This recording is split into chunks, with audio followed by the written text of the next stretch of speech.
This episode is brought to you by Progressive Insurance.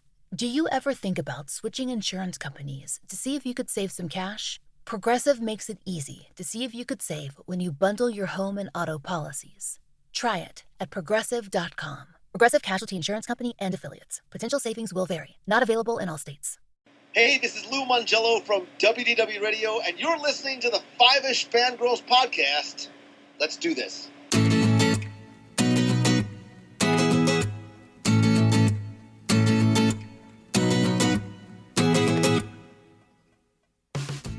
The Tangents as we continue all the way to episode 507 of the Fiveish Fangirls podcast.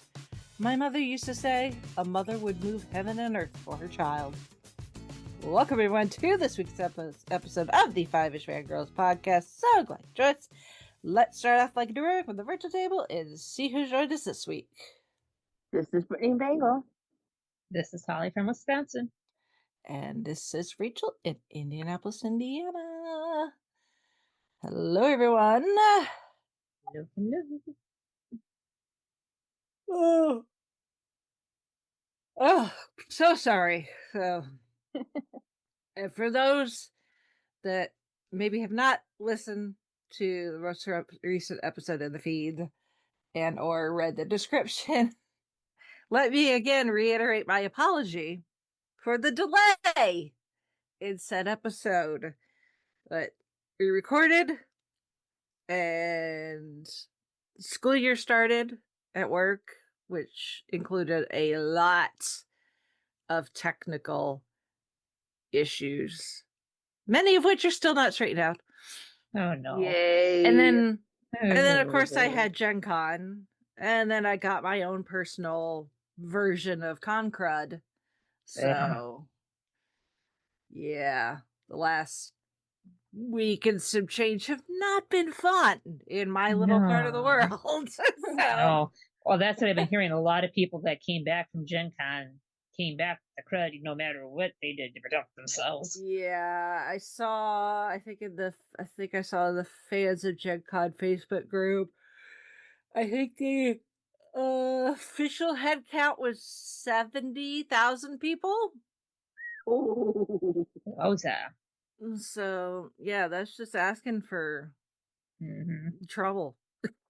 Yep. When you get that many people. So, and especially in my case when I had to cram everything into 2 days.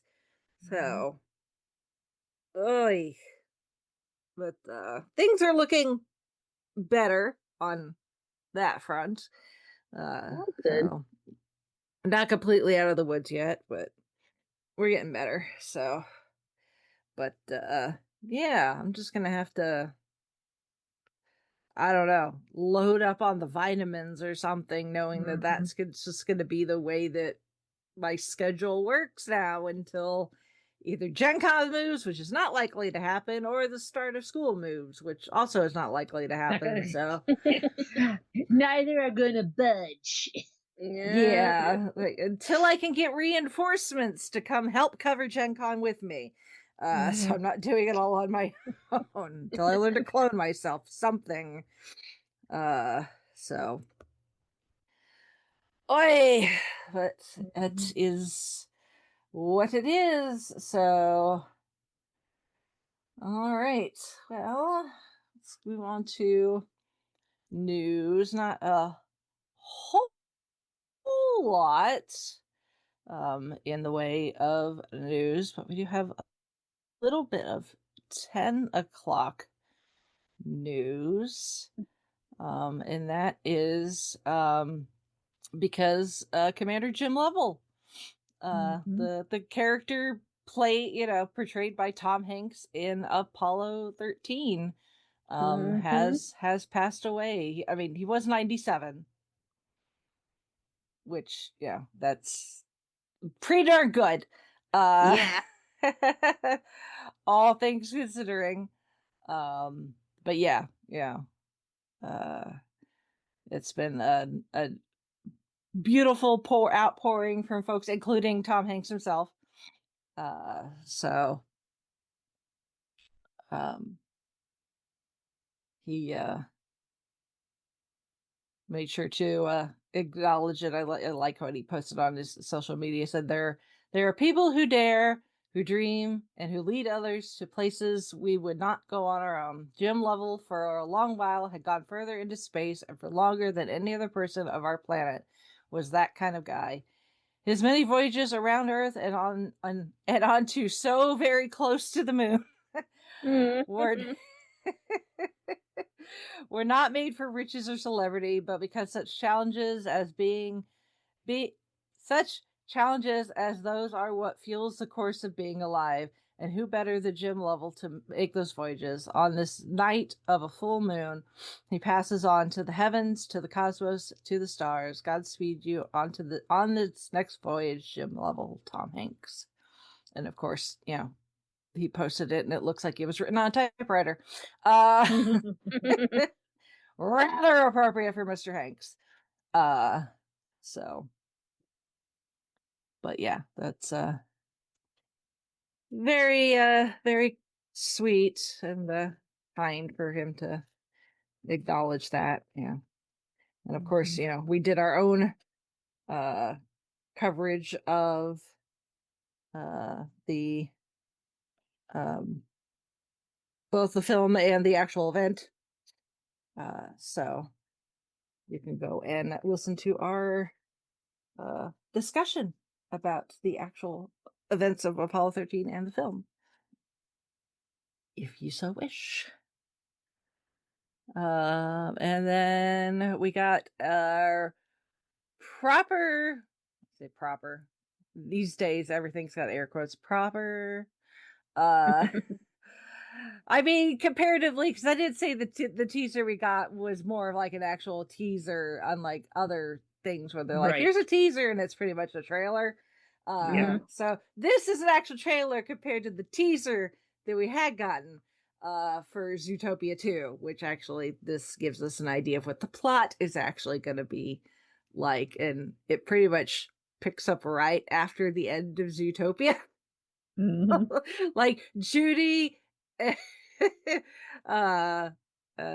Judy and Nick, I was blanking on his name there. Judy and Nick have been police partners for a whole week. So and they've got to get assigned a big case because apparently there's a snake in Zootopia, and there's never been a snake, but at least from the way it looks in the trailer, the snake is not there for nefarious reasons. He's just there to find his family. So you got to remember with as we learned in the first Zootopia movie, creatures aren't necessarily how what you expect them to be. Yeah, right. Don't judge a book by its cover. So, but yeah, that should be fun. So I really like the first Zootopia movie. So same here. It's been a minute. I need to go rewatch it. Yeah, I probably should just for a refresh. But excuse me.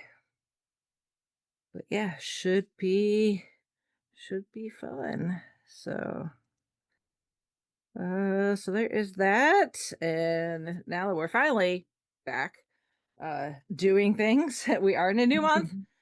Yes. So that does mean a book club update. Yes, our book of the month is Eden Rebellion, and then our book for September, because we did kind of have a tie, so I decided we're going to do 2 for 1 again. And our September choice is going to be audio, and it's Planet of the Rani. Ooh. Yes. Gee, how did that happen? Right? Yeah. Well, the tie, and it's like, well, okay. It's not like we might be covering that audio here on the podcast sometime in the near future. Near future, hint, hint, hint. So I thought, I'll toss that one. Toss that one onto the agenda. So poll for October will come up in September. which will be here sooner than we know it.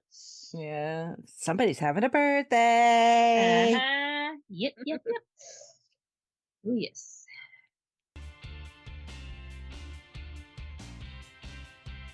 Movies may win Oscars, but you're the real gold. Support Gold Standard, the Oscars podcast, on Patreon and help us continue our journey through every Best Picture winner. Join the club at patreon.com/goldstandardoscars.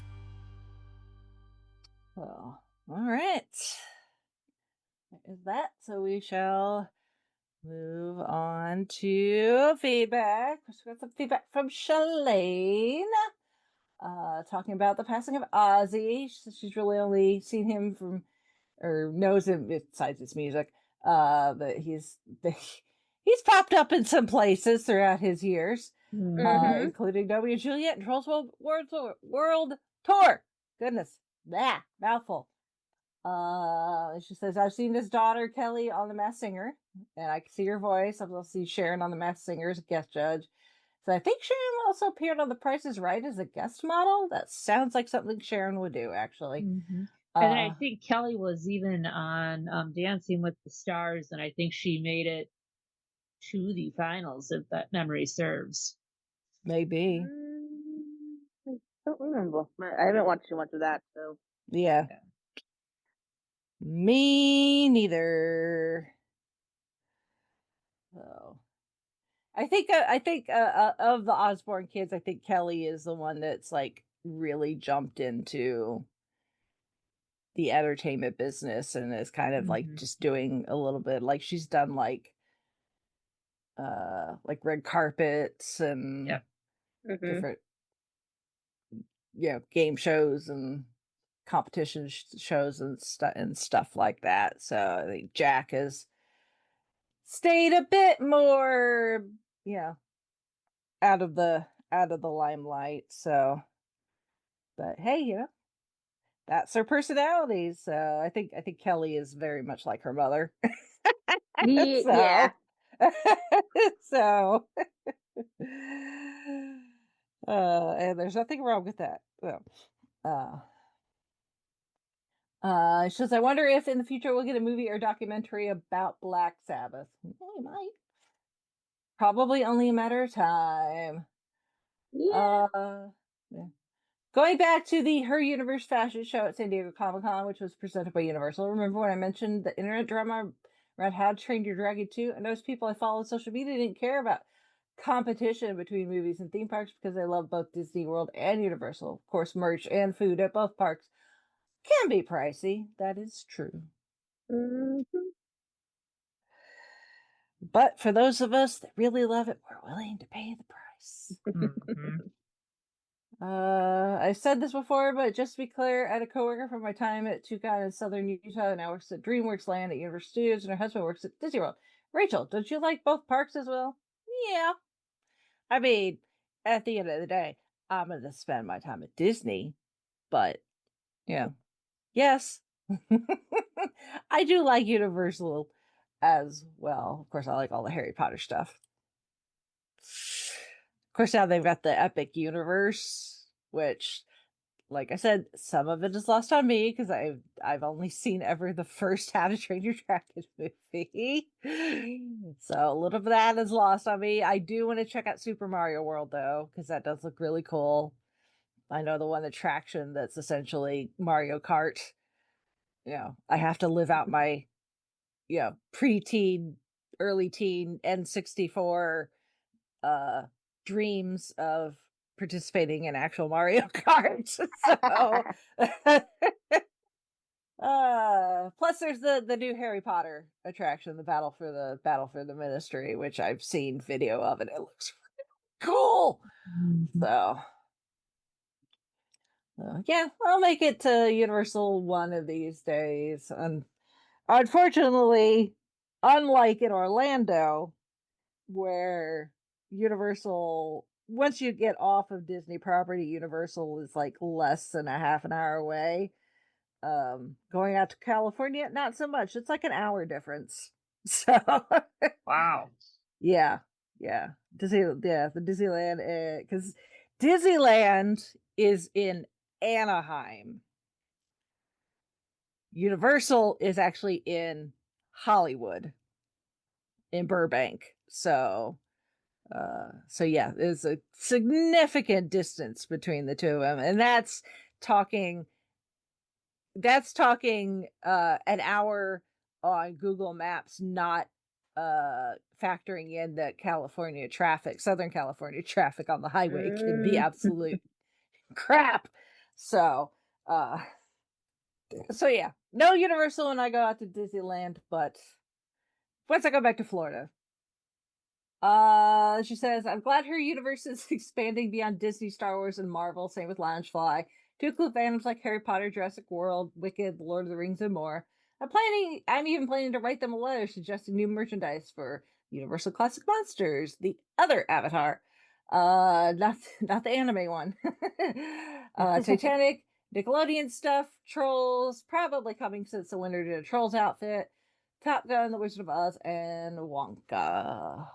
So, which some of those may have already been done, and you may not have realized it. So, but yeah, as I was said at the end of that episode, it's like, ugh, Her Universe and Loungefly gonna be the death of me. Right? It's a good thing. It's a good thing some of that exclusive stuff stays exclusive. Otherwise, I'd be in trouble. It's bad enough when Loungefly, like, what, 2, 3 San Diego Comic-Cons ago, that they had debuted the Loki TVA bag. Mm-hmm. And I was like, oh. And at the time, it was like, oh, this is only, you have to be here at Comic-Con to be able to get it. And I'm like, that's probably a good thing. And then other Loungefly official websites were able to put it up for sale. And I was like, sold. Please and thank you. Even not going to San Diego Comic-Con could be dangerous to your wallet. Yeah, those Loungefly, so. Yes. I've had that discussion too. Like, oh my God, Loungefly. You know what? They're expensive. Yes. I mean, those bags can be $80+ but they last. But they the are quality is so much better than the Loungefly style bags you will find at like Hot Topic and Box Lunch and places like that. Because I have like a Box Lunch, Hot Topic, non Loungefly branded bag that yeah, I did use quite a bit when I first got it, but within like, I don't know, a few months, like the pattern on the faux leather, I'm guessing, was rubbing off, like to the point where you couldn't tell what the pattern was. Meanwhile, I have the TVA bag that I've also used a lot, and it still practically looks brand new. So, Yep. And the price difference, the non-Loungefly and something like Hot Topic, they're going to be like $60. I'm like, unless it's like an IP or design that you just absolutely have to have. And Loungefly does not make something like it. Spend the extra like $20 to get the Loungefly. So, right? Yeah. Your longevity will thank you. So, hashtag not a sponsor, but hey, Loungefly, if you're listening, just saying. There's a Labyrinth wallet out there that has my name on it that I wouldn't mind having, among other things. So, anyway, thank you, Shalane, for your feedback. So, and Shalane is the Her Universe expert. So she owns a lot of Her Universe clothing. So if you ever have questions about Her Universe clothing and like fit and stuff, Shalane's your gal. Fandom is better when we share it together. Support the Fiveish Fangirls on Patreon to help keep us celebrating the things we love, one episode and one tangent at a time. Join us at patreon.com/FivishFangirls. All right. Well, speaking of IPs and Marvel, you know, we are finally going to talk about Fantastic Four First Steps. So, welcome to the Baxter Building. We make a point to do family dinner every week. Sunday at 7, on the dot, no matter what. We're all here. Kirby, how's that sauce coming? Yeah, I'll be the judge of that. Okay. Okay, is this guy good or what? I want to add a couple cloves of garlic. Not because it's not delicious, I just want to add a little bit of zip, okay? T-5. Before we went up the first time, you couldn't turn invisible. Ben wasn't a rock. The best pilot in the world right here. Yeah. Best looking, he means. And Johnny never caught fire. Ben has always been a rock. Johnny is Johnny. Hi. And I am right here. Whatever life throws at us, we'll face it together.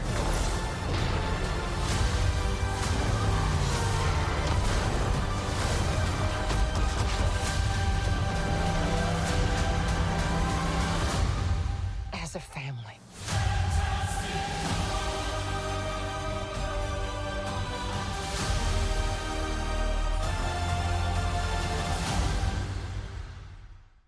Of course, this has been Sound a spoiler alert. sound the spoiler alert. So, obviously, as far as the MCU is concerned, this is the first foray into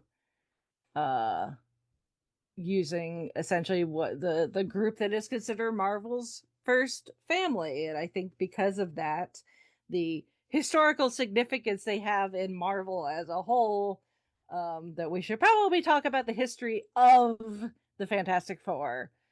Those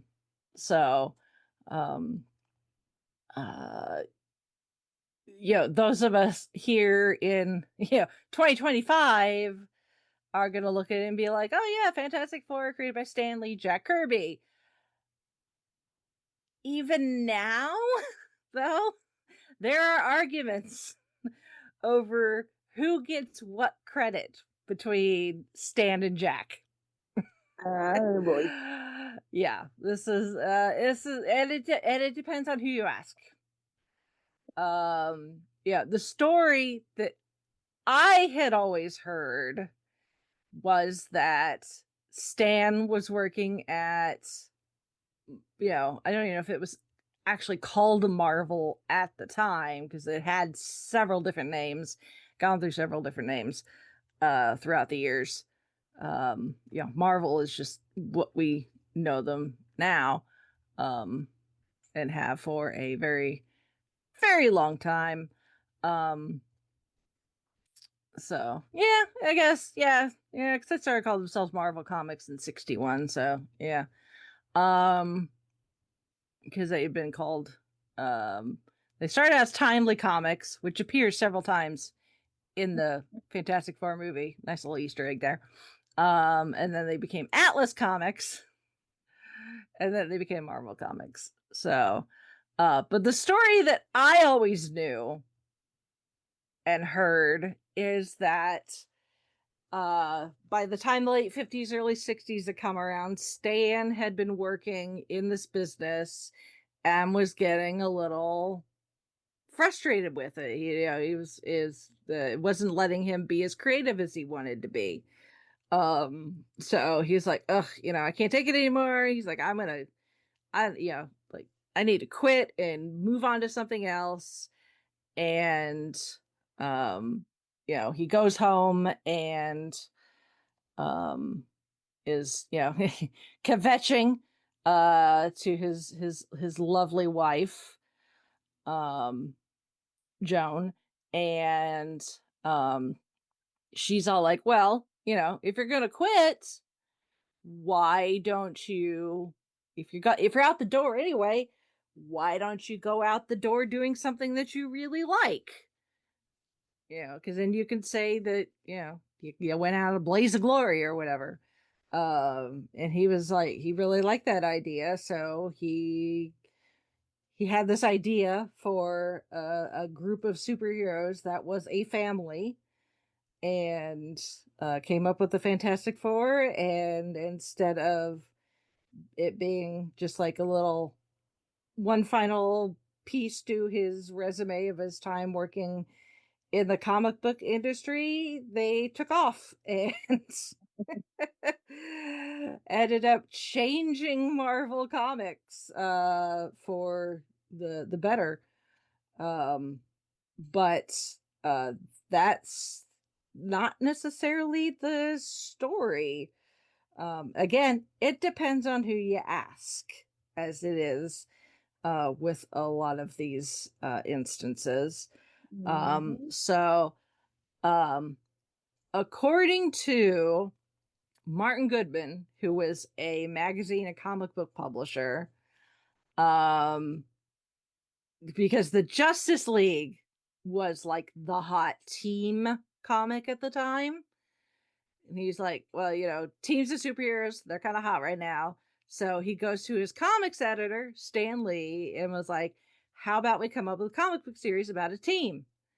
And Stan said later, in 1974, he said that Martin mentioned that he noticed one of the titles published by National Comics seemed to be selling better than most. It was a book called The Justice League of America. That's before DC was called DC. And it was composed of a team of superheroes that the Justice League is selling. Spoke. Why don't we put out a comic book that features a team of superheroes?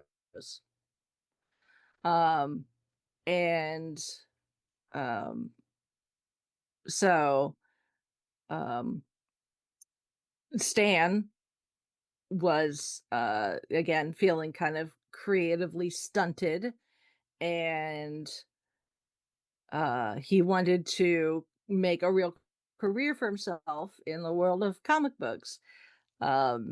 So he said, for just this once, I would do the type of story I myself would enjoy reading, and the characters would be the kind of characters I could personally relate to. They'd be flesh and blood, they'd have their faults and foibles, they'd be fallible and feisty. Good Lord, Stan with your alliterations. No wonder everything's Peter Parker, Matt Murdock. And most important of all, inside their colorful costume booties, they'd still have feet of clay. And one of Stan's earliest recorded comics about the creation of the Fantastic Four is in a fanzine in 1968. And he was asked, Jack Kirby was actually interviewed in the same publication, but a separate interview. But they asked Stan who could see the team here or Jack, and he said both. It was mainly my idea, but Jack created the characters visually. In a 1974 book, Origins of Marvel Comics, he described in a more detail, saying that he developed the basic characters as well as the story synopsis. And Jack followed it for the first issue. He said that both Jack and Martin Goodwin were included. He said, after kicking it around with Martin and Jack for a while, I decided to call our quaint quartet the Fantastic Four. I wrote a detailed first synopsis for Jack to follow, and the rest is history. And then Jack turned in this pencil art to Stan, who wrote the dialogue and captions. And that approach to creating comics is actually what is known now as the Marvel method. And that essentially is how Marvel has been making comics ever since. So one person does a drawing, another person does the bubbles and the captions and stuff. They usually have some sort of script that they go off of. So yeah. Now, that being said, Jack Kirby remembered things differently. In a 1970 fanzine interview, he confirmed Stan's involvement in the creation of the Fantastic Four, but took credit for the main characters and ideas, stating, "It was my idea. It was my idea to do it the way it was. My idea to develop it the way it was. I'm not saying Stan had nothing to do with it. Of course he did. We talked things out." Mm-hmm. And then later, in 1990, responding to something Stan said, Jack would say, "I would say that's an outright lie." Although the interviewer, Gary Groth, notes that this statement needs to be viewed with caution. Mm-hmm. Kirby claims he came up with the idea for the Fantastic Four in Marvel's offices, and that Lee merely added the dialogue after the story was penciled.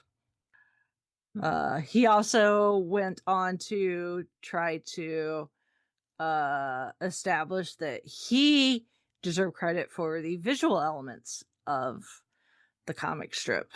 So, mostly because as comparing him to DC's The Challengers of the Unknown, which he also created back in the 50s.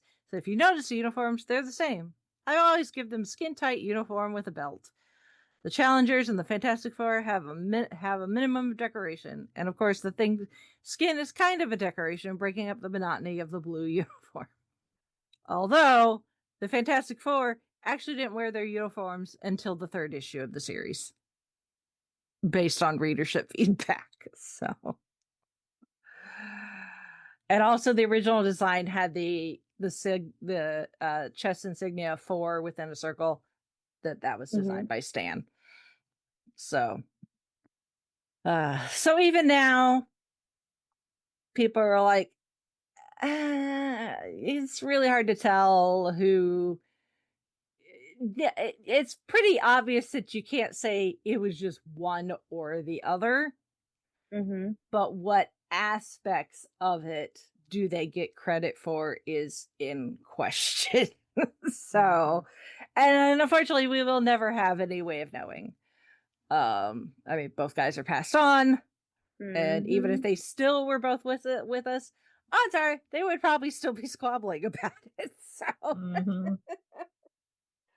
unfortunately, so one thing that none of neither Jack, Stan, or Martin Goodman ever mentioned was the not pretty obvious, but I mean, probably for the time period, because this was a popular thing, it probably was more noticeable than us here years later, was the influence by Journey to the Center of the Earth. So, and again, depending on where you look, you will find people that'll argue for Stan. Other people will argue for Jack. Some will try to be diplomatic and argue as both.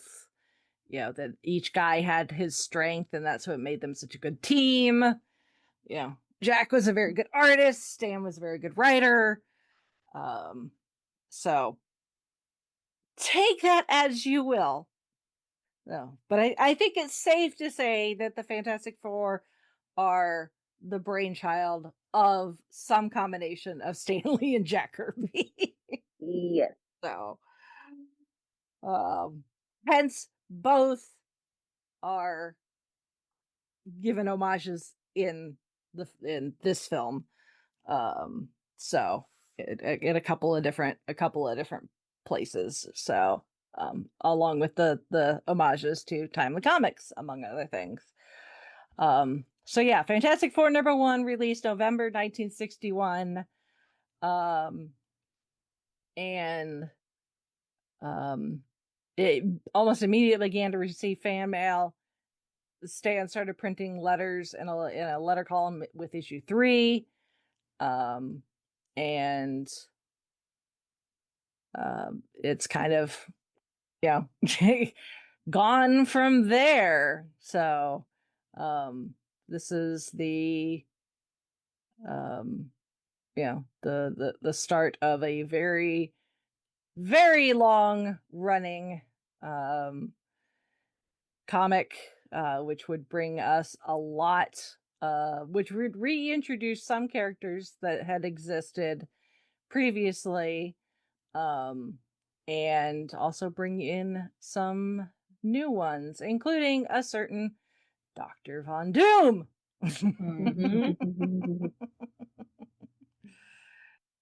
So yeah, and I mean the team has kind of pretty much stayed the same too, unlike other teams like the Avengers and the Defenders, and even talk about DC, the Justice League, and stuff like that, where team members would come and go.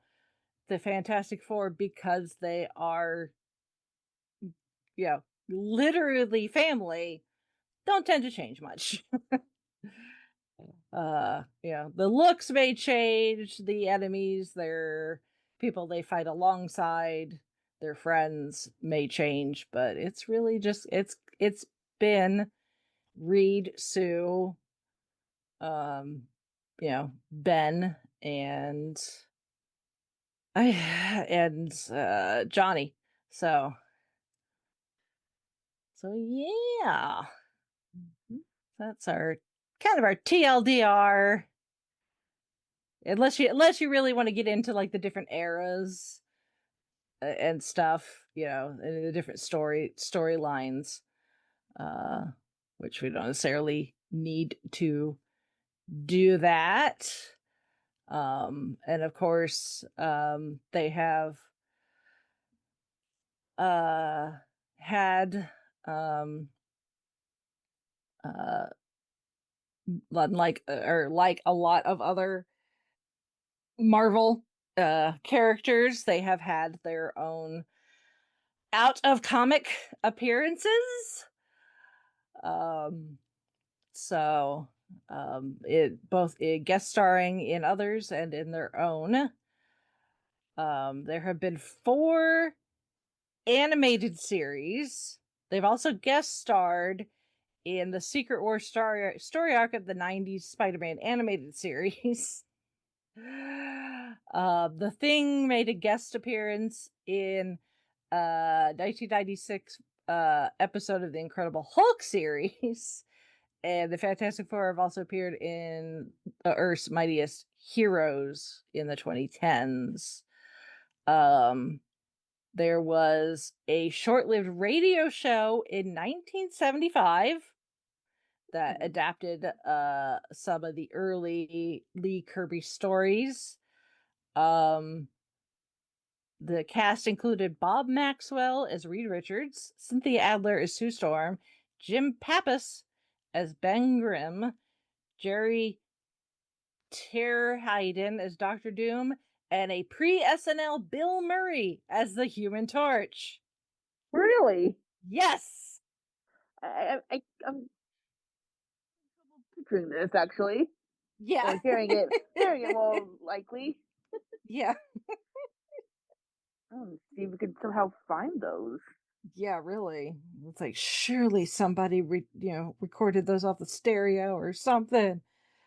Oh, because now I desperately need to hear Bill Murray's Johnny Storm.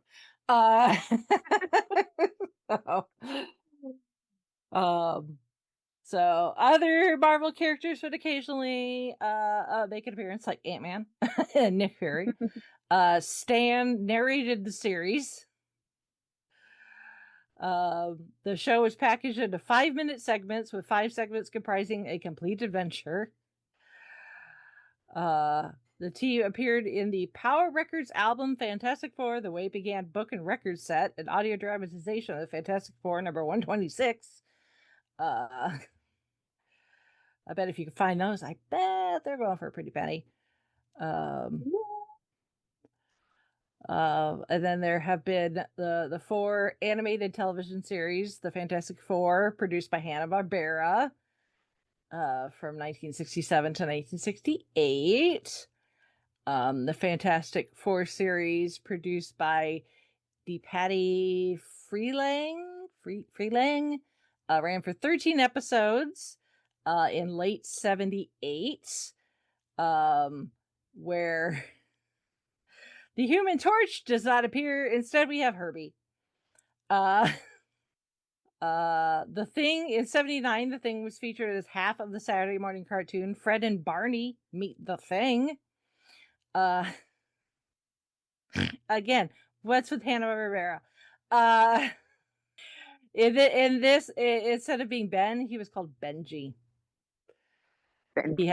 He was a teenage boy named Benji Grimm who possessed a pair of magic thing rings which could transform him into the Thing when he put them together and said, "Thing rings, do your thing." Alrighty. Then there was the Marvel Action Hour in the 90s, which included the Fantastic Four, with introductions by Stan Lee. That ran for 26 episodes, from late 1994 to early 1996. And then Fantastic Four World's Greatest Heroes debuted September 2nd, 2006 on Cartoon Network and ran for 26 episodes. And of course, they make other appearances in other random places. Like the Superhero Squad show and Hulk and the Agents of Smash, which was on Disney XD.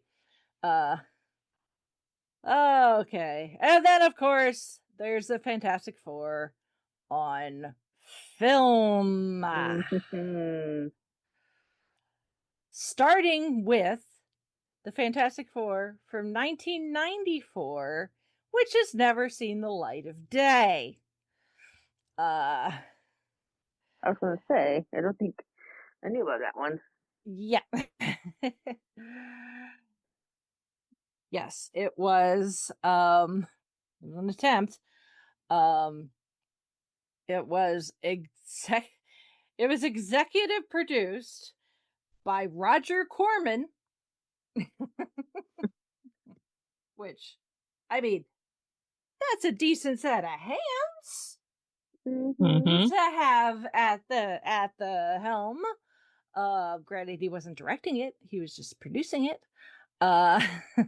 So, but and if those of you are like, Roger Corman, who is that? Get out. No. Get out. No, he was big name. Big name.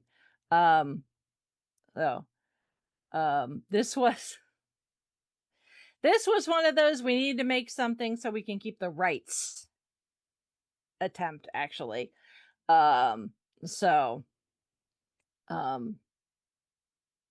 It is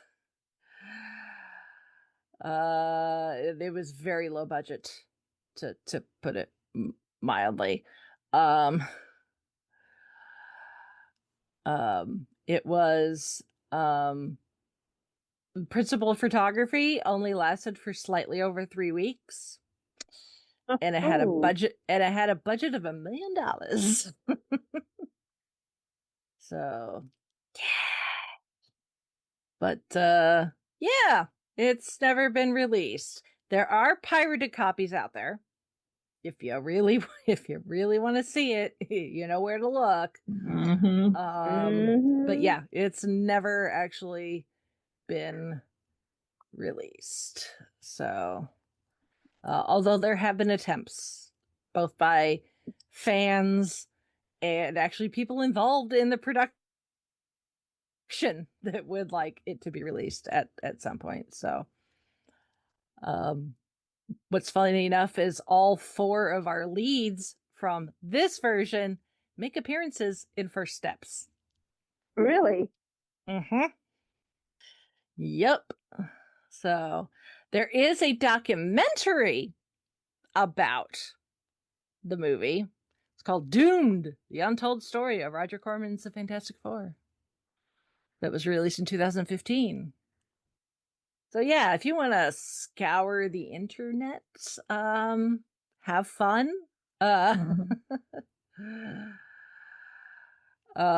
Supposedly, if you know where to look on places, maybe YouTube, maybe Daily Motion, you might be able to find it. Just saying. And then of course we have the 2 films done by Tim Story from 2005 and 2007 with Ewan Grufford, Jessica Alba, Chris Evans, and Michael Chiklis. And yeah, those are. It was a good cast. Yeah, I mean, all things considering, I mean, it's a thing that happened. We do get there are Stanley cameos. There's a Stanley cameo in both. I personally am a fan of his one in Rise of the Silver Surfer where he gets turned away at Reed and Sue's wedding because they tell him he's not on the guest list. Like, Stanley, I should be on the list. So I'm like, sorry, sir, you're not on the guest list.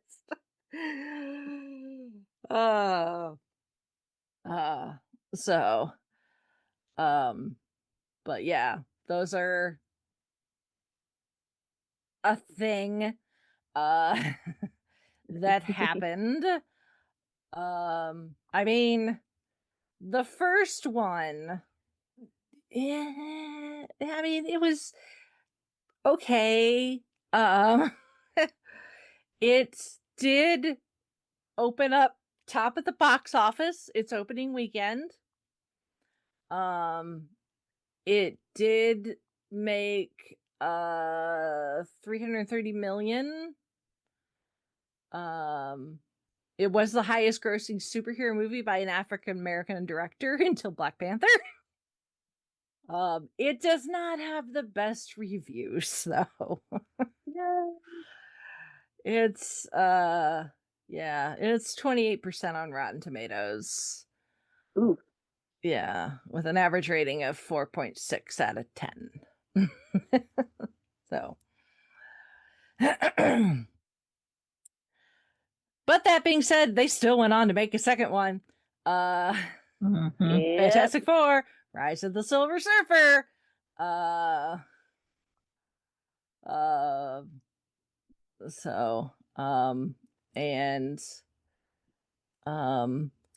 It also was the highest grossing movie in the US opening weekend. Reaching approximately 58 million. By its second weekend, it suffered a 66% drop. Ooh. Ouch. Ouchie, Ultimately grossing 301.9 million worldwide. Yep. On Rotten Tomatoes, it has a rating of 37% with an average rating of 4.8 out of 10. Huh. So, it's still a lot better than Battlefield Earth at 3%, so yeah. it's got something going. Yeah. It was supposed to be this was supposed to be the middle of a trilogy. Oh wow. Because there was supposed to be this whole thing with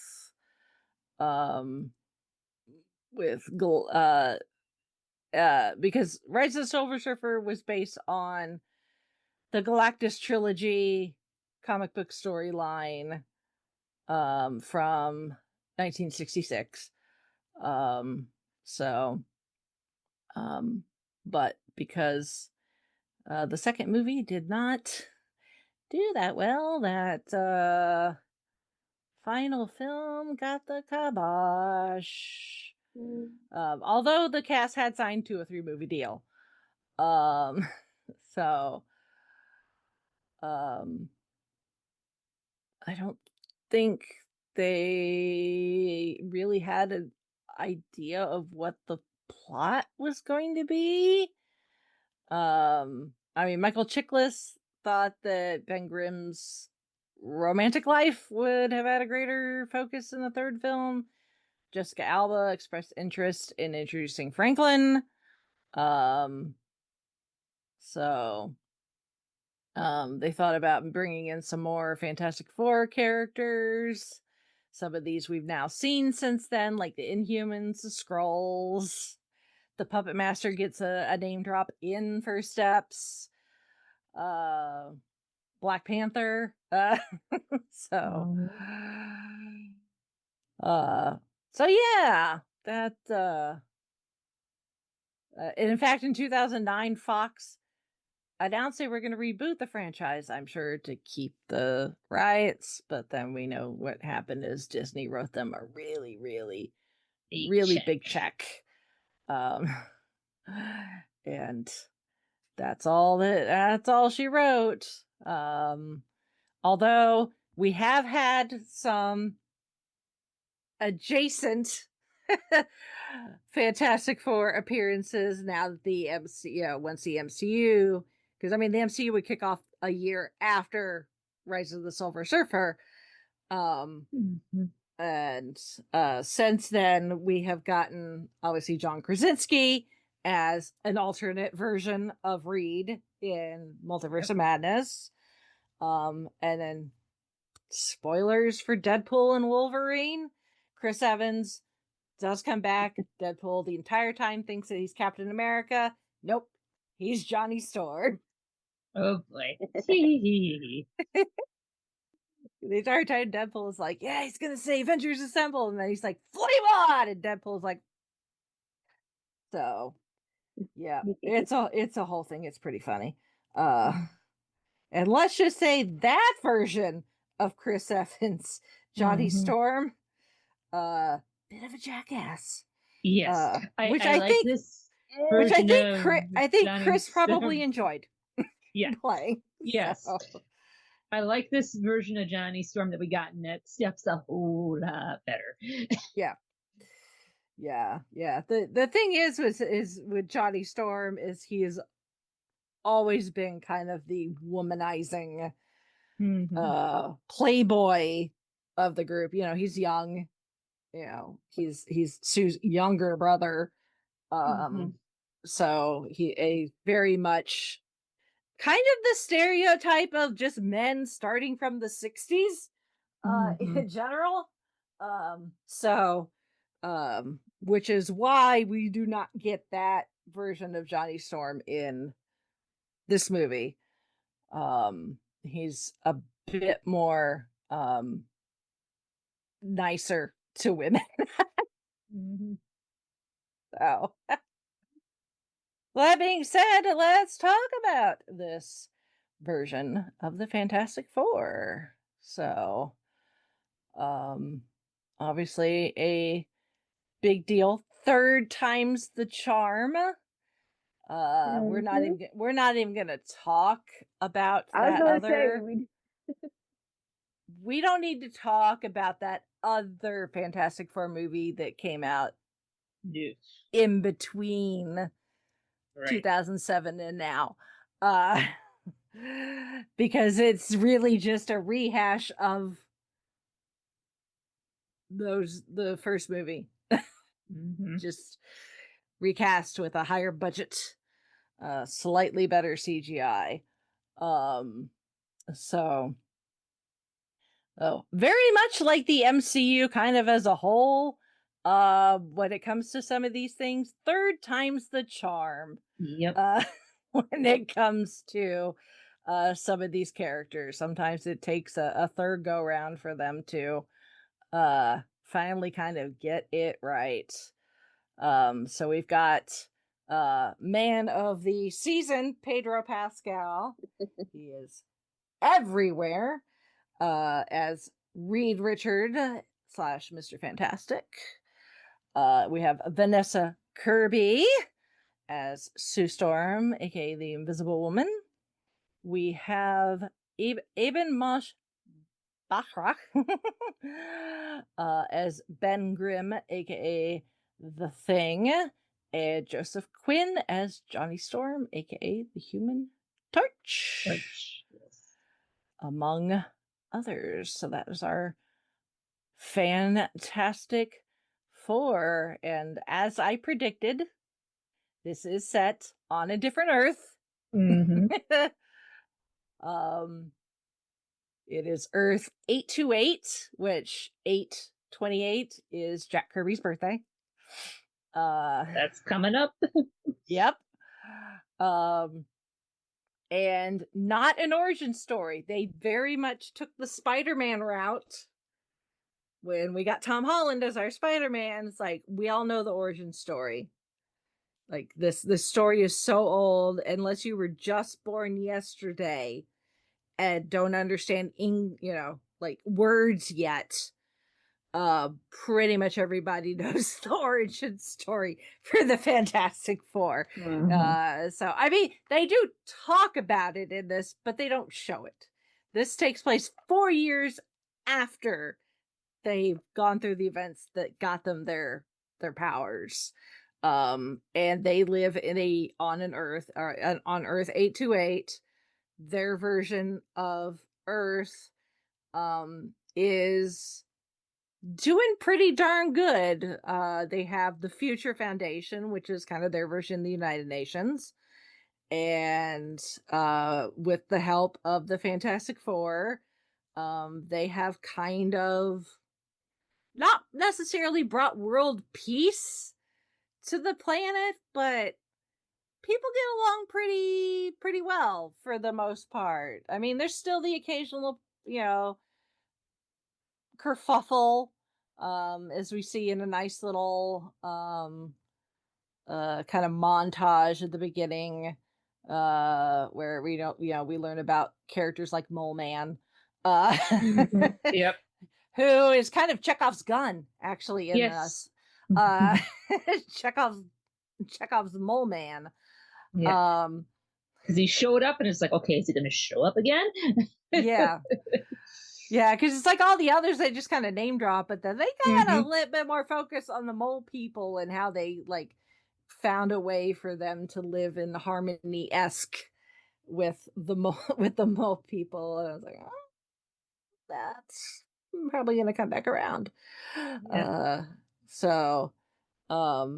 And they are doing their thing. Reed is obviously a genius in his own right, and does a lot of experimenting, and Sue does a lot of diplomatic work with the Future Foundation.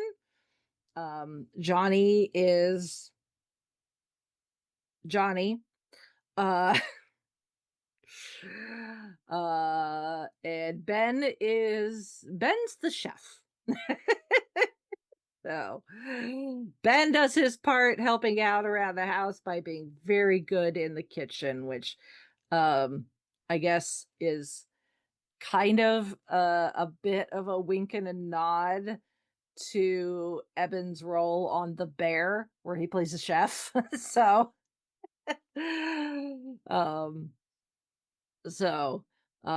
But we get the Silver Surfer.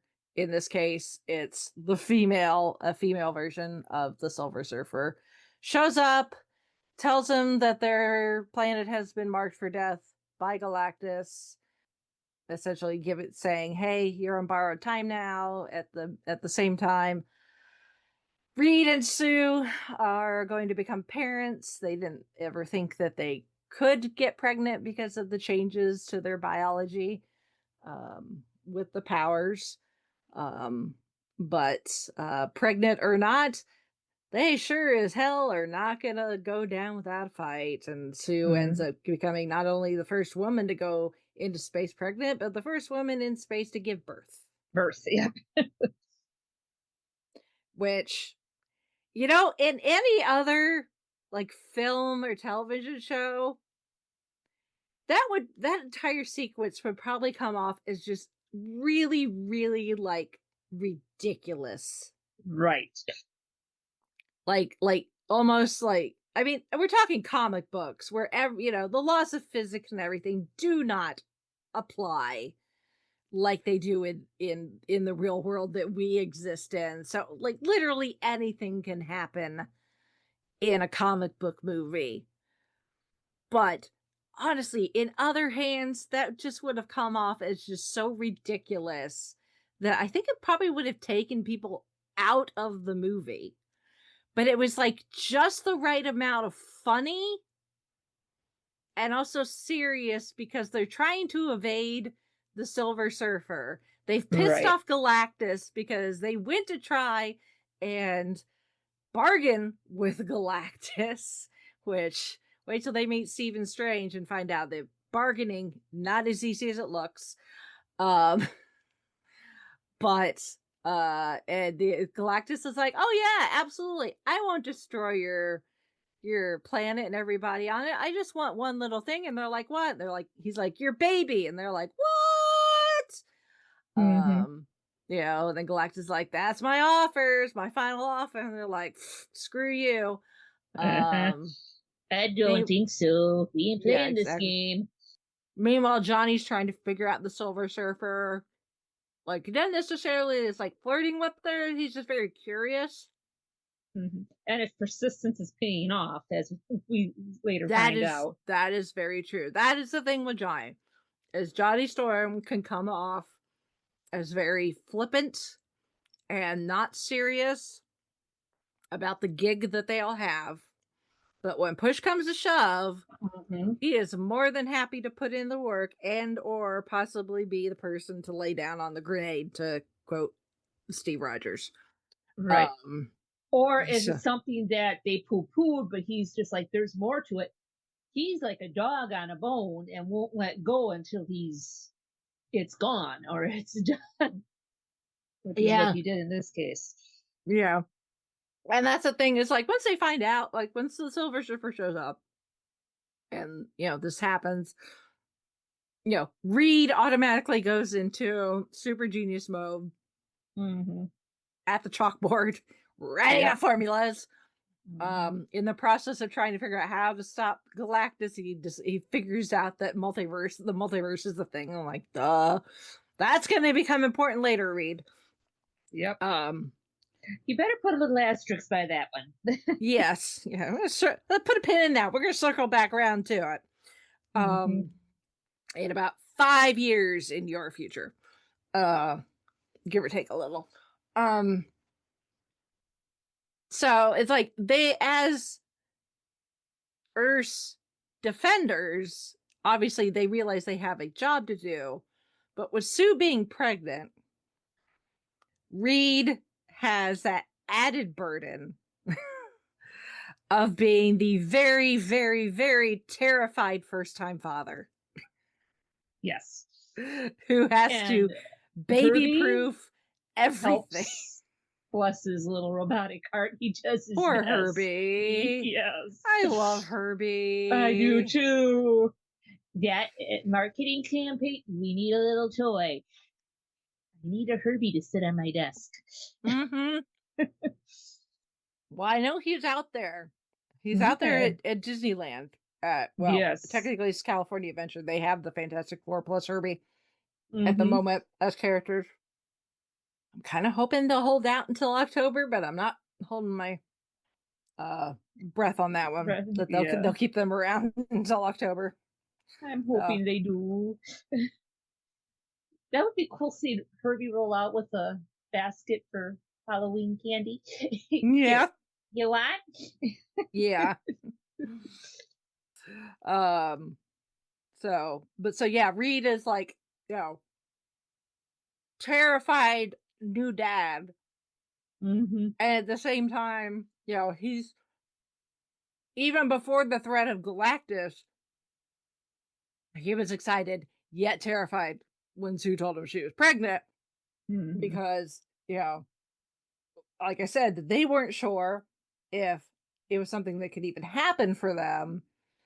And now that it has, he's convinced that anything and everything could go wrong, that there's going to be something wrong with the baby because of his genetics and her genetics. And, he starts doing all the tests under the sun that he can think of. Some he even invents. Yep. Meanwhile, Sue is like, it's fine. So I do like the way that they used Sue's powers of invisibility for this. The fact that she is able to concentrate her invisibility, and she was able to make her belly see-through so that she and Reed could see Franklin, the baby, in utero. I was like, that is so cool. Cool, yes. Take that, 3D ultrasounds. And of course, Johnny's like, Ben and I are gonna be the best uncles ever. And poor Herbie is just trying to play nanny best he can, even before the baby is here. The baby proofing everything. Yes. But at the end of it all, there's still this giant thing called Galactus. Hey, you gotta give Kirby credit towards the end with trying to protect baby because of Galactus. I mean, hey, he gets some props. Oh yeah.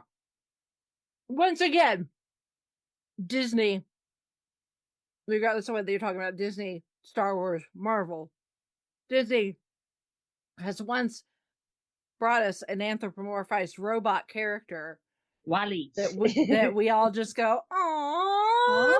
Yeah, I want one. Yes. They did Please, it again. Can I have one? Pretty please.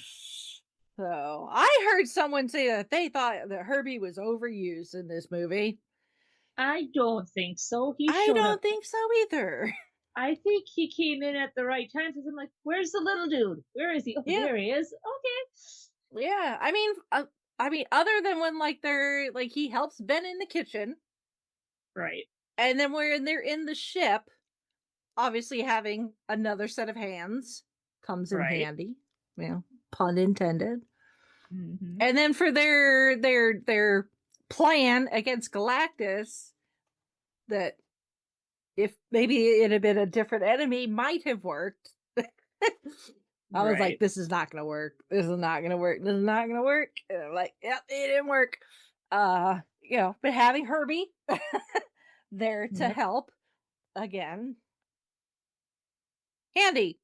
So yeah, I don't think he was overused at all. No.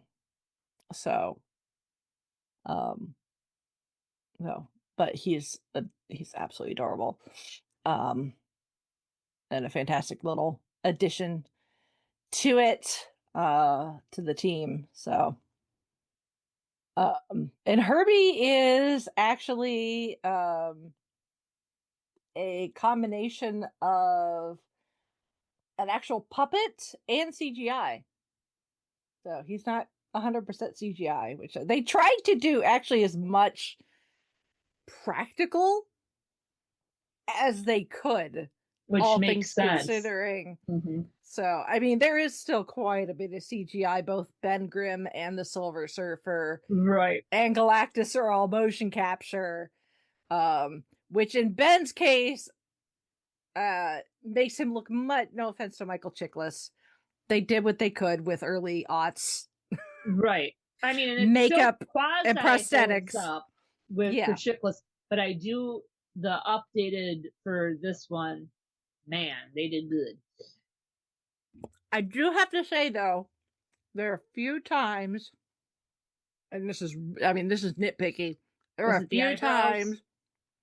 No, there are a few times where after Franklin is born, and Ben is handling the baby, the trying to superimpose the actual baby with the CGI body of Ben didn't quite work. Doesn't quite work. It ends up the baby comes off a little, thankfully not nearly as bad, but looks a little Twilight babyish. Mm-hmm. And I don't know if that is because anytime where Ben has Franklin, the baby is also CGI. Because I imagine it's kind of hard to do the motion capture with Eben while also trying to hold an actual baby. I would guess at some points the baby himself is actually CGI. That's probably, and they just don't quite, yeah. It's just got that like for a little bit there, it's like, oh yeah, that's definitely CGI. Also some of Reed's arms body stretching. The CGI is, I mean, they've definitely tweaked it since we got that trailer where people complained. Right. But yeah, it's still it could be a little better. But at the same time, the thing is Reed's power is kind of ridiculous. Like, when you've got somebody who essentially their body is kind of made out of rubber and can just kind of stretch himself like a rubber band, what do you expect him to look like when he does that? Yeah, right? It's like, it almost probably needs to come off a little cartoony. Right. Because I think if they tried to make it more realistic, necessarily realistic, but not cartoony, right, I don't think it would have the same effect. Does that make sense? Yes, It makes perfect sense. It makes perfect sense. Because at first when I saw the stretching with the glasses, I'm like, but then the more I thought about it, like, no, this makes sense for the character that he is. It was like, please don't rip, please don't rip. Please don't break, don't break. Because I was I was almost hand over eyes peeking through. I was like, oh, please, no. But I didn't. I watched. Yeah. And the thing is like, I think for Reed specifically, having an ability, I mean, obviously, their abilities in a way kind of reflect who they are as people. So like Johnny has always been kind of a bit of a hothead, acts before, doesn't think first, just acts. Pun intended. Yeah, he's very much, just jump off a ledge and worry about the rest of it later. Ben has always been kind of the solid one. Yeah. Yeah. The unofficial other brother. Yes. Sue is it's the invisible woman. Yes, she can make herself invisible. Anything she touches can make invisible, but she also has the ability to create shields, which as a protector, she's the older sister to Johnny. She has, even before she becomes a mother herself, she's probably has very much those maternal instincts to want to protect.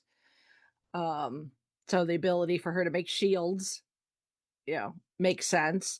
And Reed very much takes himself the very serious scientist, and as we see, when Sue gets pregnant and then you throw the thread of Galactus on top of it, what does he do? He tries to do everything. He is literally stretching himself thin, trying to solve all of the problems. So him becoming, Elastigirl, essentially. This is the best Fantastic Four movie since The Incredibles. But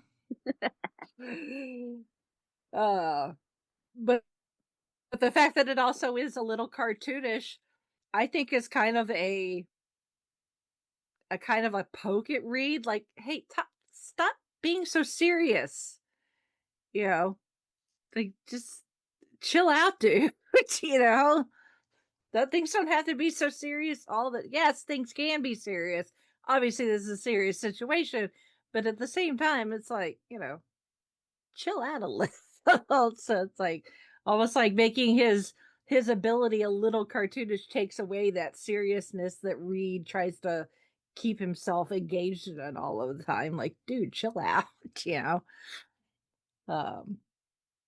So, uh, um, and of course, we've got, um, the Silver Surfer. As we said, this is a female version, a female Silver Surfer, which does exist in the comics.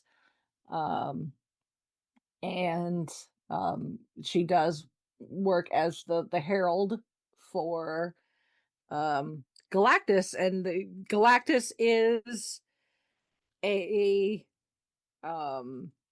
he is a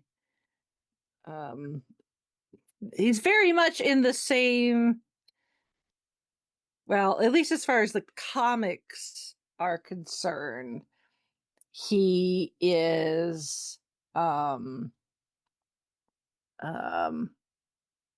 what is his actual like designation?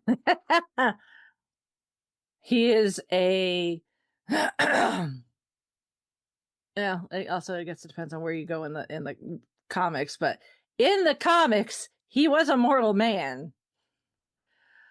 Now he is a cosmic entity who is forced to consume planets to sustain his life force. And also in a way, he is his consumption also helps upkeep what now, as far as because of Loki, what we consider the sacred timeline. So he's not an eternal. He's not, any. Could he be considered godlike? Yeah, I mean, he's kind, he's up there. I mean, obviously he's very, very powerful, nigh indestructible. Now, was it me, or did he kind of give off the storyteller from the What If kind of vibes a little? Yes, he does very much kind of look like a Watcher. Yeah. Yeah. Okay, so it wasn't just me. Yeah, no. Yeah, no, he does look a little bit like the Watcher. So which, may or may not be important. Right.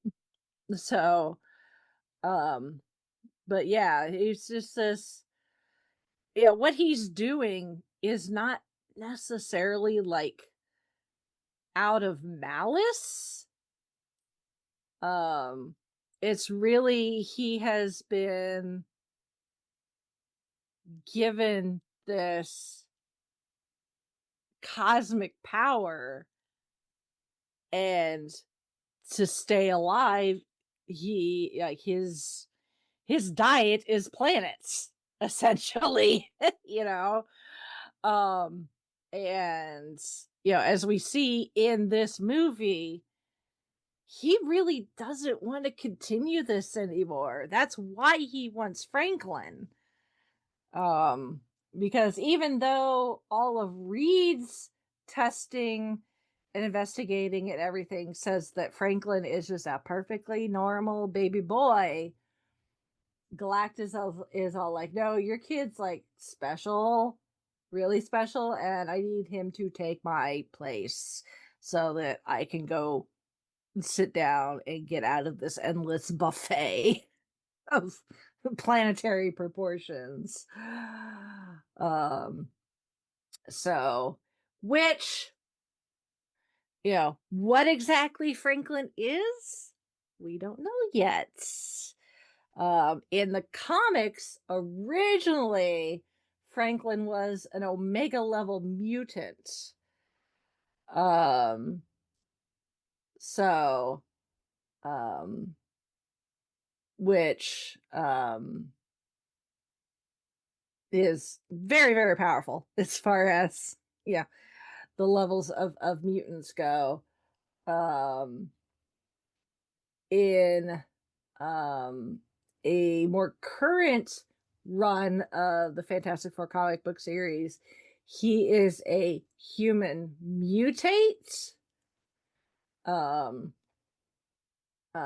Where they are superpower. They get their superpowers after birth. They're not born with them. So, or an actual mutation, so, but what exactly they're going to do with Franklin, that is to be determined. Obviously, he has gotten the attention of some people, not just Galactus. He's a most definitely wanted little boy in more ways than one. Yeah. Yep. Yep. So, yeah, but thankfully they are able to stop Galactus, and save the people of New York. But even on this Earth, poor New York City, always getting trashed. Yeah. Good If it wasn't the gracious. Avengers, it's the Fantastic Four. I'm just saying, cleanup crews maybe need to exist in every universe, specifically in every universe's version of New York. So, but thankfully they do manage to stop Galactus with Reed's nerdiness, his ability to develop a Galactus-sized teleportation system. So not before most of New York City turning against them. Yeah.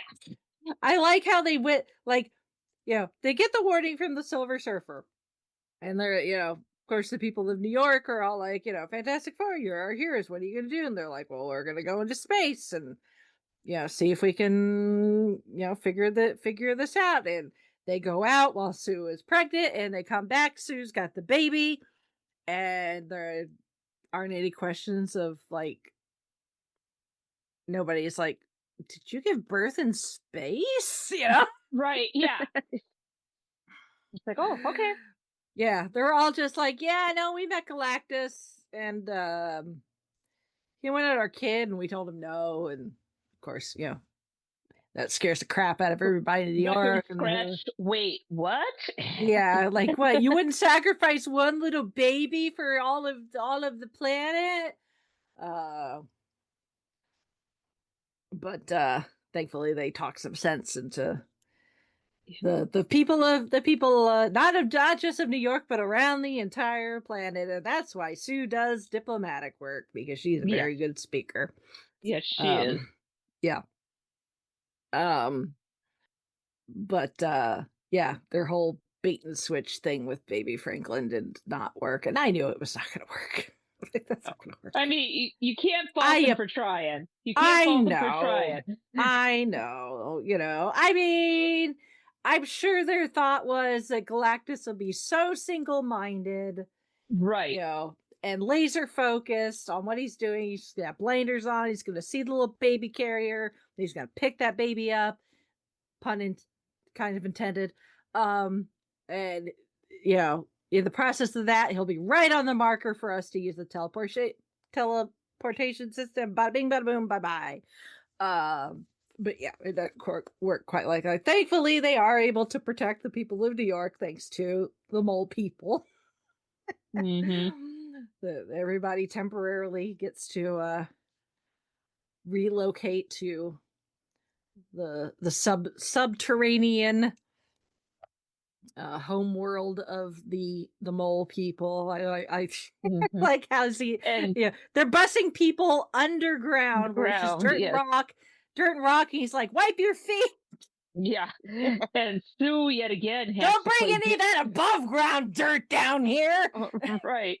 And Sue yet again has to play diplomat because one of the other people says something that really sends old man kind of on edge and really not one to make friends. It's funny though. Mm-hmm. Although I guess I should. Sorry, I Okay. should use the proper terminology. They're not mole people. They're moloids. Moloids, yes. I don't want to get Harvey mad at me. No, no. Uh-uh. Oh, You don't want a sinkhole. yeah. So, yes, thanks to Harvey, aka Mole Man, and the Moloids, they help protect the people of New York, and that includes Rachel, Mm-hmm. Ben's potential love interest, Yes. who's a school teacher in the neighborhood that Ben grew up in. So Ben Grimm is canonically Jewish, as far as the comics are concerned, and actually, Eben, who plays Ben, is also Jewish. So he is actually the first cool. Jewish actor to play Jewish Ben Grimm. Huh. Nice. Wow. Yep. Cool. So, and we should give a nod to Jennifer, which is what they named the piece of rock that they used as reference for the thing's texture. Oh, cool. Huh. They found a very specific rock that had the look and texture and colorway that they wanted. And so that's what they used for their reference when designing the thing's look in CGI. And they named the rock Jennifer. Oh, that's cool. Yes. They would light her in different ways so that they could see how the textures would look in different lightings and everything. So she's practically the Ben's body double, but she was a single rock named Jennifer. So and then of course, like I say, Johnny, when time comes to it, he is more than happy to do the work or be the person to do what needs to be done. And of course, it looks like he's going to sacrifice himself to try to stop Galactus. He's like, tell Franklin his uncle loves him. Yes. And then it was like about 5 seconds, but 5 seconds before that, I'm like, he's going to be fun. Silver Surfer's going to show up, and like, boop, there she is. Yep. Because he managed to cater to her better nature. Yes.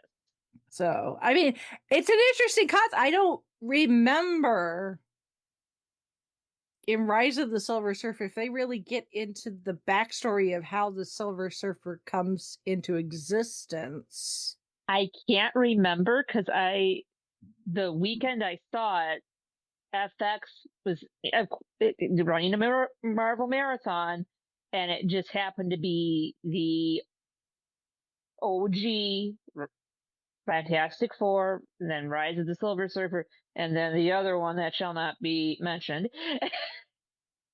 And I was kind of watching, but I don't think they really brought it up, if memory serves. Yeah, see, in this we do get We get some of the backstory. At least this particular Silver Surfer, right? Is a Silver Surfer is not a being that already exists. It's usually someone that has taken on that mantle, right. And that's what they become. In this case, she offered to become a Silver Surfer, be Galactus's herald, in exchange for saving her own planet. Right. So,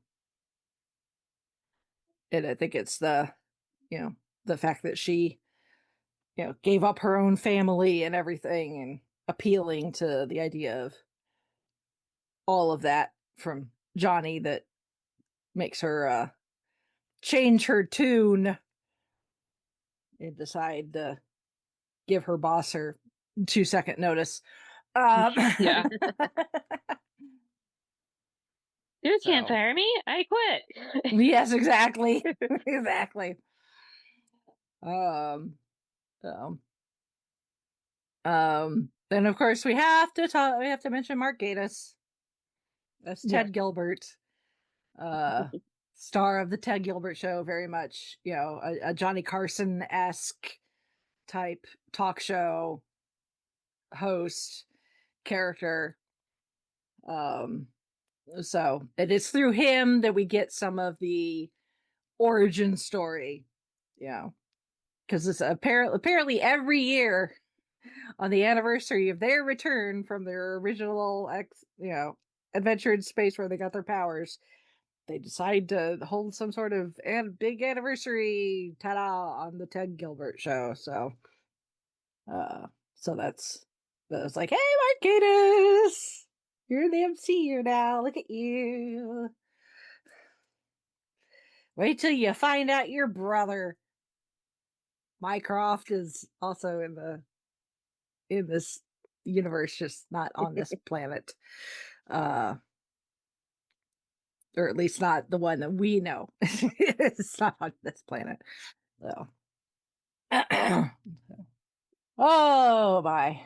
So yeah.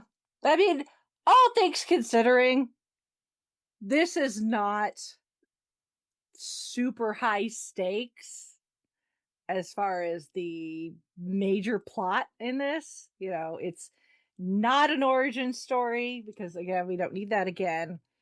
It gives us Galactus, which is awesome. The really big, powerful enemy that, is not dead. He's just been relocated at the moment. So that doesn't mean that Galactus can't pop up again in the future. Right. Through some, again, comic book logic. But really it is it's very much like Spider-Man Homecoming in a way, where it's like that the overall plot is not it is the point, but as far as the bigger MCU is concerned, it's not the point. It's the little things like Reed figuring out that the multiverse exists. That's gonna become important. Franklin being this unknown power, because the only power that we see him is when he manages to revive Sue after she, drains her batteries, sacrificing herself, trying to push Galactus into this portal. So, she goes Mama Bear mode. Oh, yeah. Like, her and Wanda could start a club, the MCU Mama Bear. Yep. Club, like, some dipshit tried to go after my kids, kid and or kids. Watch me, Right. So we don't have a lot of moms in the MCU that get a lot of screen time. So we got Wanda, now we got Sue. These are moms you don't mess with their kids. It will not end good for you. Nope. But it's the idea of having Franklin now, having this, again, very much like The Incredibles. Jack has powers, but we don't know exactly to the extent of what we're working with here, Exactly. Yeah. Franklin and Jack are kind of on the same level right now. A little bit. We don't know. A little bit.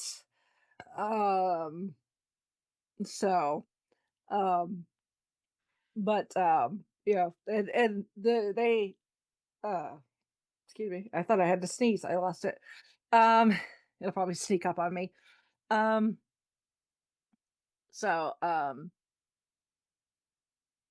It's having Franklin as this unknown entity, and then getting us the mid-credit scene, which moves forward 5 years, I think.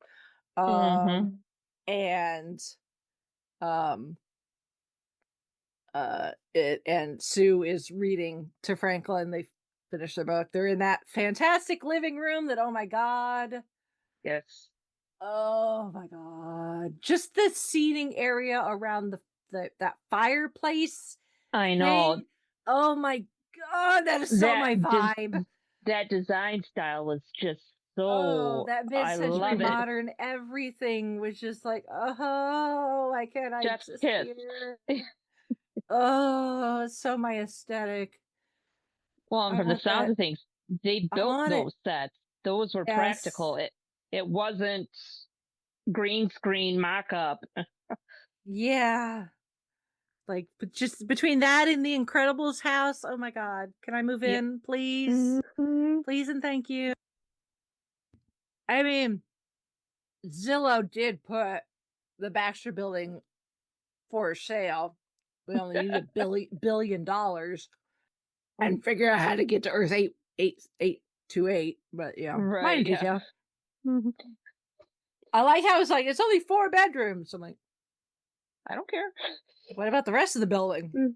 Yeah, I know there's enough square footage there. I'm pretty sure we could get more than 4 bedrooms. Yeah. We need another doctor to make an appointment with Reed. Mm-hmm. Like, in our planet, that building was the Stark Tower and then Avengers Tower. And, some of it was business, some of it was livable. Mm-hmm. But what's Tony saying? The Avengers top 5 floors, all R&D. Yeah.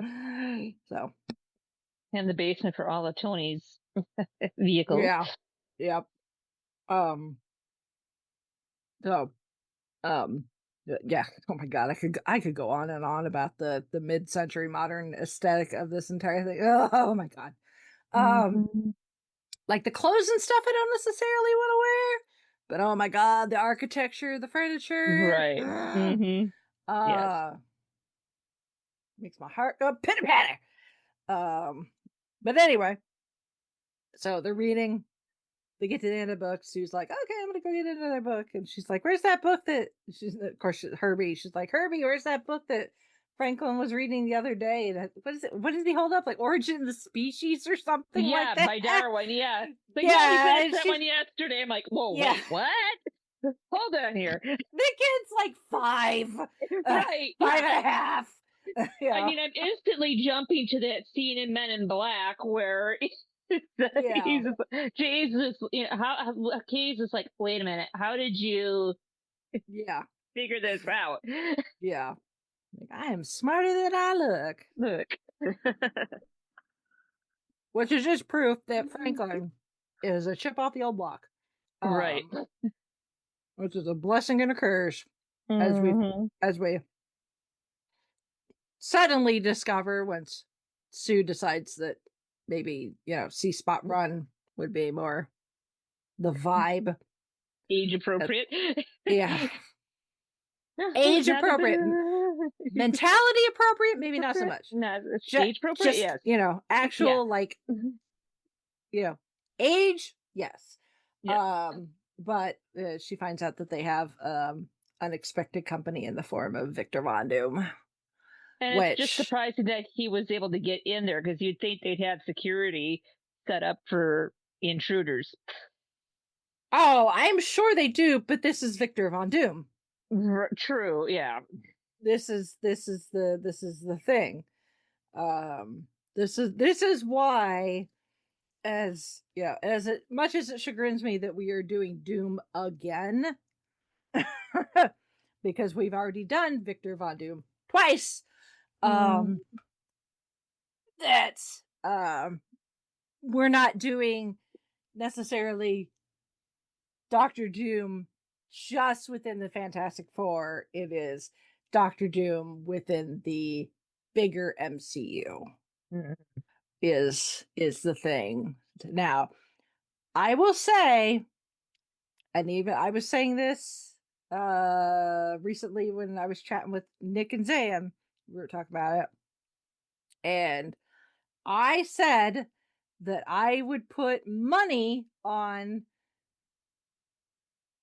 that while that is Victor Von Doom, the Doom we are expecting in Doomsday next year, is a movie that's in production right now, I wholeheartedly, with my whole chest, said that there is no way that is Robert Downey Jr. They probably just used a stand-in because we don't see his face. He doesn't say anything.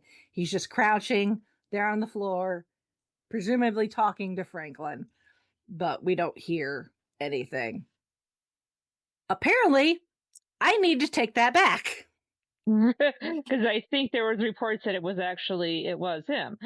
Yes, apparently, that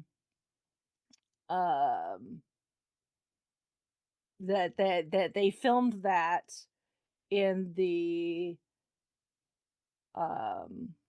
that the Russo brothers have confirmed that is Robert, that they filmed it while filming Doomsday. So it was one of those post mid-credit scenes that got filmed closer to when the movie was getting ready to come out, kind of like the one in the Avengers with the shawarma. That got filmed at the last minute. So, but yeah, the Russo brothers have confirmed that it actually is Robert. I was like, what? We see him from the back. He didn't say anything. You know, we don't see his face or anything. I was like, they could easily use a body, just someone to stay, as a stand-in. The fact that he's crouching too, because we all know Robert's short. The fact that Victor is crouching makes it easier to hide the fact that it's not Robert Downey Jr., but I'll eat my words. It was. So I don't know if that was like, hey, Robert, meet Franklin, Victor, meet Franklin. You two are going to get to know each other really well. So, because that's the thing with Victor Von Doom, is he is very, very smart. He is very technologically smart, very much like Tony Stark or Reed Richards, very, inventive, could do very innovative things with technology. The thing is, Victor can't settle with just what he can create. To borrow from Spinal Tap, he needs to dial it up to 11 by adding magic. So think of Victor Von Doom as the evil love child of Tony Stark and Doctor Strange. Pretty much. It's super advanced technology mixed with magic, because Victor likes to add a little oomph to all of his tech, and the best way to do that is with magic.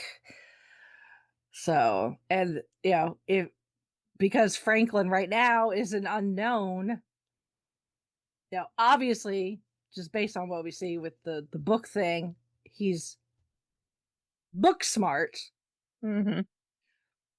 But powers wise, what can he offer? And I'm sure Victor's like, 5-year-old, that's much easier to kidnap and enslave than an adult. Or maybe he just wants Franklin as leverage to get Reed to do something his for him, bidding. To do something for him. So all we know is likely, more than likely, it is this Fantastic Four. Well, we know, just based on because they're in Doomsday. But that mid-credit scene in Thunderbolts, where we see the rocket, which is called the Excelsior. That's a nice little nod to stand there. The rocket is them coming to our Earth 616 from 828, but we don't know yet why. Are they on the run from Doom? Are they coming to warn 616 about Victor? Yeah, could be. Are they being the Bruce Banner of Infinity War? Thanos is coming. Is this the Fantastic Four ride of Paul Revere? Yeah. Mm-hmm. The Redcoats are coming. Victor Von Doom is coming. Mm-hmm. We don't know yet.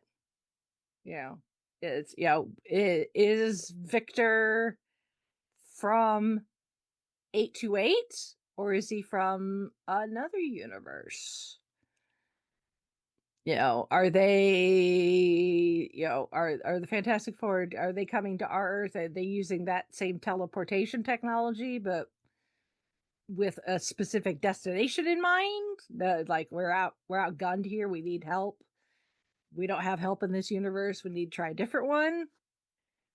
We don't know. I mean, we all know it's going to be bad no matter what. Because we know that Doomsday is coming. That's kind of the point. But what this means for the multiverse, again, going into Secret War, very exciting, but also makes me very nervous. Mm-hmm. Not because I don't think they're going to pull it off, but just like, okay, like, I keep How is getting this gonna emotionally all work? attached to these characters. Yes. And then after so many years, you go and kill them. Right. So it's like, don't be letting me get attached to someone else or something like Kirby, and then don't kill him. Right.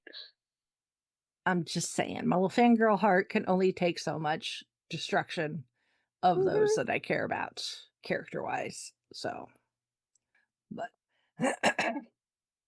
anyway, that is Fantastic Four First Steps. It's great. It's fun.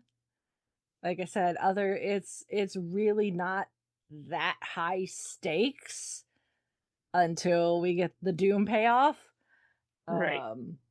Yeah. And I think it's an easy starting point for somebody who wants to jump on the Marvel train. This would be a good one to hop in on. Yeah. I mean, especially because it's a completely different Earth. Mm-hmm. I mean, you don't have to know anything about anything, because everything has been Earth 616 up to this point. Yeah, except for Doctor Strange's dalliances through some other universes. But yeah, it's this actually, I mean, this is the start of a new phase. I mean, this is phase 6. Right. So yeah, there's a lot before this, but yeah, I mean, if you're just starting, this is not necessarily a bad place to start. I mean, Doomsday, the learning curve might be a little, just because of the amount of characters that are already established that are going to be in it. True. But if you're wanting something, MCU that's not necessarily part of the bigger, timeline, this is not bad. If like you want something like The Incredibles, but you don't want a cartoon, an actual cartoon, Pixar cartoon, here you go. Mm-hmm. This is the live action Incredibles. Wait till they meet Nick Fury. They're like, Frozone, is that you? Yeah. It's where's my super suit? And be like, where's my eye patch? Exactly. But I think this is a great setup for Doomsday. I think it's a great introduction to the idea of storylines in other universes, like completely in other universes. However, this multiverse, potential multiverse war that will be Secret War, however that lands, I imagine that our Earth is going to stay intact. I would hope. Right, yeah. But we do have others. I mean, now this is essentially our second MCU movie that takes place almost pretty much completely on a different Earth. Deadpool and Wolverine is on its own Earth. So, so yeah, I mean, this is, it looks really fun. Again, that mid-century modern, that 60s aesthetic that I love so much. It's just everywhere, from the people walking the streets of New York to the architecture, not just of the Baxter Building, but everything. Obviously, the Fantastic Car, it's cool too. The music, it's Michael Giacchino, once again knocking it out of the park with a fantastic, pun intended, score. Yes. The man does not disappoint. He's right up there with John. He's right up there with John Williams. Yeah, I mean, like, his stuff maybe is not necessarily like boom, automatically recognize it like a John Williams, but he just does, especially for these superhero movies. I mean, he's done all the Tom Holland Spider-Mans. He's done both Doctor Stranges, I believe. I know he definitely did the first Doctor Strange, but I believe he did the second Doctor Strange as well. And he's done this, and he is just a fan. He's done some other fandom IPs too. Yes, he's a fantastic composer. Because as soon as I see they signed him up for the soundtrack, I'm like, oh, this is going to be, you're going to have a good soundtrack for the movie no matter what. Yeah, I was listening to it on the drive home after I left the movie. I was like, this is so good. So, but yeah, I say 2 thumbs up.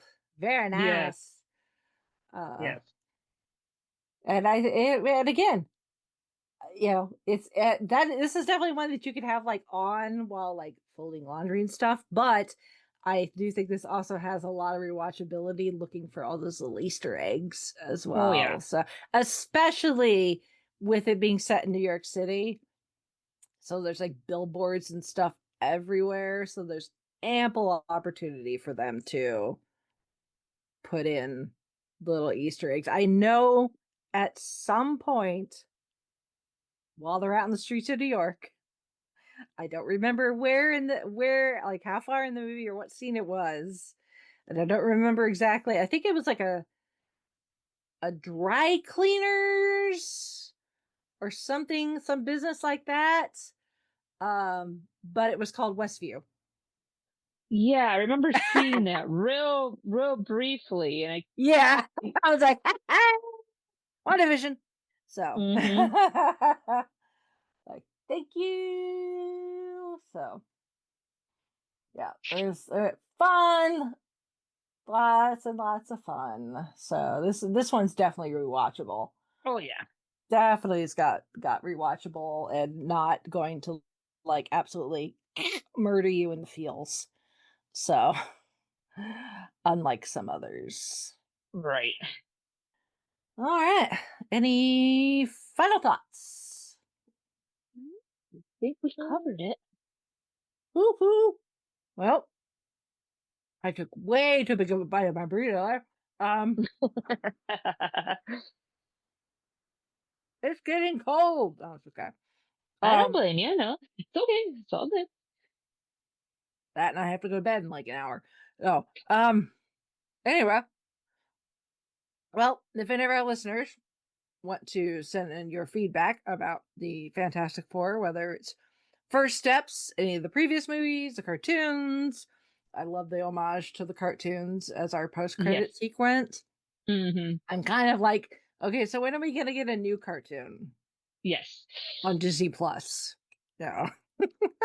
Who knows? It might be quietly in the works. I mean, we've gotten What If, we've got Eyes of Wakanda, we've got the Groot shorts. Yep. I mean, strike the iron while it's hot, Disney. Come on, let's get us another Fantastic Four cartoon. Even if they're little shorts, like the Groot shorts. Yeah. Because they even did X-Men 99, so come on, it's... Exactly. So, work with us here. So yeah, if any of our listeners want to send in their feedback about anything Fantastic Four related, you can send us an email, fivishfangirls@gmail.com, or you can go to our website, which is thefivishfangirls.com, where you can connect with all of our various podcast-related social media accounts and our individual ones as well. If you want to follow us on the things. If you wish to financially support us, there are options, Patreon, merch on Redbubble, all that fun sort of stuff. And also the book club. Go to follow the link to Goodreads to see what's going on with the book club.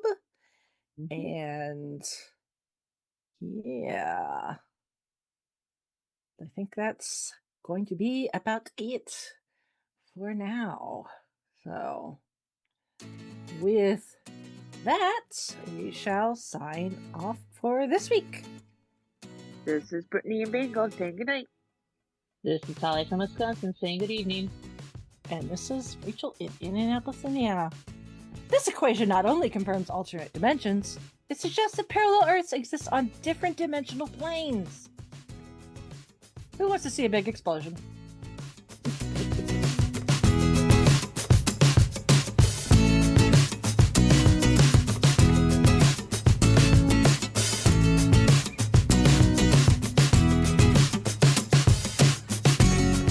Thank you, our Fiveish fam, for joining us on this week's geeky journey. If you enjoyed the show, don't forget to subscribe, rate, and review. Stay connected with us on our website, thefivishfangirls.com, and follow us on most social media with @FivishFangirls. Plus, check out our nonprofit, Fangirls Give Back, to see how we're making a positive impact in our community. Until next time, stay nerdy and let the squee continue.